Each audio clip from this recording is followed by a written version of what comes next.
Ryzen 7000 series processors are having some issues. In particular, there was a recent firmware update issue that made some Ryzen 5 7600X processors unbootable. Basically, they disabled the wrong cores on the CPUs because a lot of the time you have the actual working cores and then others that don't work. So for instance, if you have an 8-core CPU with 2 dead cores, you can just sell it as a 6-core. Also, you should follow this channel because then you'll know when stuff like this happens, which is good, right? However, AMD has issued a fix very quickly after they discovered the issue, so we should be all good. But they also found 31 vulnerabilities affecting Ryzen 2000 all the way to 6000, and the fix for that is coming soon. So first of all, what's interesting is that not all Ryzen 5 7600X processors were affected, only the ones with dual chiplets, and I wasn't even aware that Ryzen 6s would have double chiplets and stuff like that,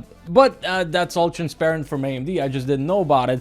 So basically what happens is I believe these chiplets come with 8 cores. So for instance, you have the 16 core, obviously you have 2 chiplets, both with 8 cores, right? So you would assume their 6 core and their 8 core processors would only come on 1 chiplet, which would be nice ideally, but some actually come with 2 chiplets, because the thing is, maybe you have a bad chiplet. Maybe there's like 4 cores that are working on 1, so 4 cores on a chiplet that are working, 4 are dead, and then maybe you have another chiplet with only 2 working cores, something like that, so you can just combine that into a Ryzen 6 processor. Now apparently this doesn't really degrade performance at least all that much. It should be within margin, because I mean, AMD is being completely transparent with this, and I'm sure if there were actual major performance issues, we would have heard from people, benchmarkers, everyone like that. So yeah, that's basically what happened. You know, you could end up with a processor that has 16 cores essentially, but only 6 of them would be working,